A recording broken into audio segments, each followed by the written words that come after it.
Hello, we got Mark this time. Oh, I can hear you. Excellent. Looks like we're going this time. That's all right. We've got there in the end, though. We know what Skype's like. We said that in the last interview, I think. Oh no, it's a nightmare. Bloody awful piece of technology. Technology, it's great. Yeah, yeah. Welcome to the internet age, 21st century. So, how are things going other than that phone problem, then, Mike? Mark? It's the weekend, hurrah! Absolutely. Yeah, I know that feeling. It's been a long week. It's been, yeah. I think, mind you, every week seems to be a long week at the moment. That is true. Is there anything you're working on at the moment worth talking about? Well, we just released an audio update for Beam NG, which is this physics-based driving crashing simulator thing. Awesome physics engine. So we had a big audio update on that, which we kind of got wrong to start off with and delayed the release by a couple of weeks. But we fixed it in the end. So there's that, and just various games for the casino that I'm working with, and something else that I can't talk about at the moment. But yeah, That's very intriguing. busy man. Is there much work left to do on the Me album that's coming, or is that just finished and waiting to come out? I'm just sorting out mixes. I'm not sure if we spoke about it in the last call, but mixing is my demon. I really struggle with it, so it takes me quite a while to get things listenable. So everything's done, and I'm just tweaking and tuning. So I put a date of the end of July, and then realised, oh no, I'm on holiday then. So then I moved it back to August, but likely it'll be hopefully next month. Right, excellent. Well, I'm looking forward to that because obviously we played Night Driver just last week. Yes, thank you. Yes, that was great. It sounds slightly different now, but I spent a bit of time on it today, just tweaking a few bits. But yeah, it's a weird one. I went into a bit of a 70s analog kind of mode for a bit, and a couple of tracks came out. And then I did the Project Hubbard album in the same sort of style, which took quite a while. I think I spent about a year on it in my spare time, and I think it's gone down well. But as with a lot of things now with sound, you only hear about it if there's something wrong with it. So Right, yeah, I know what you if mean. it's okay, nobody says anything. Yeah. Well, I've heard it. I think it's brilliant. So Oh, cool! Thank there you. you go. At the It was very least. it was kind of a labour of love, that one, because I mean, Chris obviously paid me some money to do it, and I'm very grateful to him because it was just after I'd left Codemasters, so I was thinking, where am I going to get some money from? So when you start looking at money and time and how much time you can dedicate, I ran out of that time quite quickly. Right. But then thought I need to carry on and try and get this right. In some ways, as a thanks to Rob, because the stuff I heard on the 64 was my first experience of electronic music, and so that's what started it all for me. And obviously, the things that he was producing stood out amongst a lot of the other stuff. Absolutely. At that time there were probably 4 good game composers, and then other people who weren't really composers but did it for their game to probably save money. So it was kind of like I wanted to get it right for him, sort of thing. Although, as it happens, his feedback wasn't particularly positive about it all. I think a few of them I changed a bit too much. I know, like one track he had a rock band in mind, another track he had an orchestra in mind, and obviously I did it all in with old synth sounds and changed time signatures, or slowed things down or whatever, but completely out of keeping with what he envisaged the track sounding like. So there were a couple he didn't really like. Well, it's funny But because there we go. Rob can be quite upfront like that. Because I remember when I was researching for interviewing him, I was looking at a lot of old interviews, and he had these interviewers like fawning and saying things like, oh god, these amazing old tracks, I love this, I love that, and Rob would just be like, no, it was crap. Yeah, Absolute shit. crap. Yeah. He's a very honest northerner. Absolutely, That's for yeah. sure. He's from my He neck of doesn't. the woods, I think. Yeah. Ah, well, there you go. There you go. But you know, he, he's got his quiet side as well. Well, we've done a couple of gigs together, with him on piano and me on violin. And I remember one time, poor bloke. This was a Back in Time gig in Manchester, and he was staying in the same hotel as us.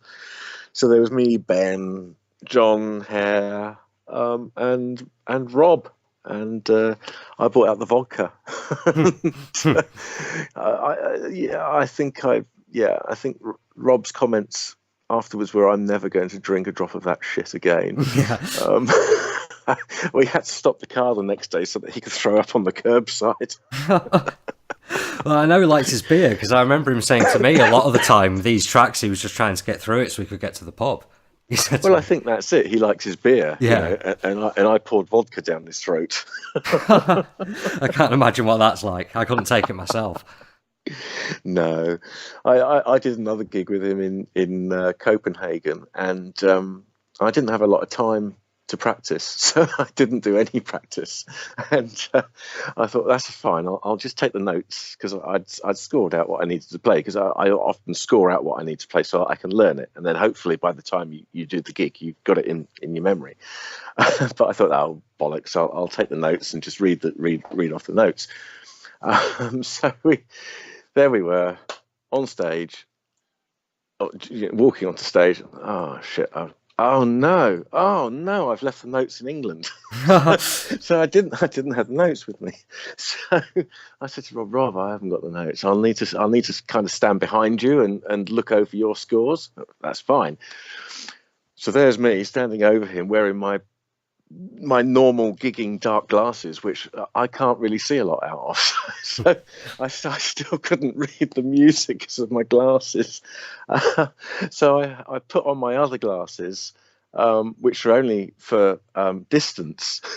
And so I was too close. So they just made the notes blurred. So I tried taking the glasses off. And I think we ended up getting about 2/3 the way through the gig. And I just turned around to the audience and said, fuck this, I'm just going to jam the rest of the concert. And that's what I did. Rob did what he did, and I just noodled over the top of it. Jesus, I don't think he minded too much. I'd imagine there was some tough stuff going on in there as well. Some of those C64 tunes are pretty complex. Yeah, but you know, if you know things well enough, then your muscle memory takes over. That's true. And you know, if not, then it's like jazz music. You know, my description of jazz music is music where you keep playing the same wrong note all the time, so that it ends up being a right note. The whole broken clock thing. Well, yeah, you know, that's how I kind of view it all. And it's the same when you're performing. You know, if you play a wrong note, often if you play that wrong note again, it becomes a right note. And to sort of like the majority of the audience, or at least the ones who aren't into their music, they won't necessarily, you know, realize it. And you kind of get away with it. Right. So, you know, but then you've got to remember that a lot of us have been listening to that stuff for so many years now. We've kind of got the rough idea of how it goes just in memory anyway, you know. I think that's how Sid 80's got away with so much, because obviously we couldn't rehearse. As Ben famously said, you know, we rehearsed via email. Right. But because a lot of the tunes we all know because we were fans of, it was a lot easier to get together one day beforehand, you know, spend about 3 hours playing through stuff and then playing in front of people. I mean, it still wasn't perfect, far from it. But I don't think you could do that with stuff that you just listened to a few times. Yeah. You know, I think, you know, you need to know it a lot better. And how much is this kind of stuff going on these days? Because I've never had the fortune of seeing someone like Fast Loaders or something like that. And are there any bands still going around doing this? Well, they are, yeah. Fast Loaders and Press Play on Tape. Oh God, who else? I mean, they're the main ones in sort of like UK and Europe, there's Visa Roster. They're an a cappella group. Right. But I think there's one next year, I think, which Fast Loaders might have organised. Oh, that's excellent. I'll have to try and get myself there. Yeah, it's really good stuff. I'd like to go because I miss the Fast Loaders in Brighton, just because when you're kind of playing on stage, there's just stuff that you need to do beforehand, which means that you can't just sit in the audience and watch the other people performing, you know. Yeah. So I wish I'd seen that, and I wish I'd seen Ben performing with them as well. But, absolutely, yeah. There we go. But one opportunity you are going to have to sit back, because we talked a little bit about the 8-Bit Symphony as well. Yes. Yeah. Yes, that's not too far. I still got to book my train and hotel for that one. Yeah, funnily enough, so do I. I still don't know actually whether I'm supposed to be doing something. I need to talk to Chris because we haven't spoken about it for a while. Yeah, we mentioned that because on our little talk about the 8-Bit Symphony, you talked about how you were set to be involved for a little bit, but frankly, I don't think that little slot of conversation is going to end up in any podcast, so we could kind of have that little conversation again. Yeah, but not for too long, because my little lad's still waiting for me to come back to. Oh yeah, no problem. but yeah, I mean, oh god, what was the question again?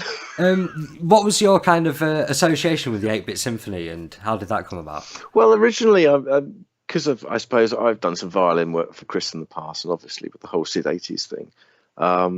So the plan was, with regards to the set list that Chris had originally come up with, was that I was going to have a moderate performing role in the concert as a soloist, which actually for the first time in I guess about 30 years started to make me feel nervous, because I'm not a professional violinist, and whilst I've stood up and played in front of or been accompanied by orchestras before, not to the level of what we've got next month. So there was a bit of me that was quite nervous about it, and I thought, well, no, that's fine. I've got a year. If I start practicing, put in an hour a day, then by the time the concert's there, I should hopefully be up to speed. But then the set list changed anyway, which is probably a blessing in disguise, because being self-employed now, and at the point at the moment where I've almost got too much work, I probably wouldn't have found the hour a day to do the practice anyway. So, and then I would have looked a bit of a knob on stage. Well, that's brilliant, Mark, and we'll still get to meet up anyway, whether you're playing or beer not. Time. I'll see you at beer o'clock. Absolutely, I'm ready to get very drunk that night. I'm already prepared. But yes, I'll let you get back on with your family duties. Sorry to interrupt with all of that. Oh, that's fine. No worries, mate. Yeah, thanks so much. You have a good evening. Mark. Same to you. Same to you. I'll speak to you soon. Speak again soon, mate. Bye for now. Cheers, Lee. Bye.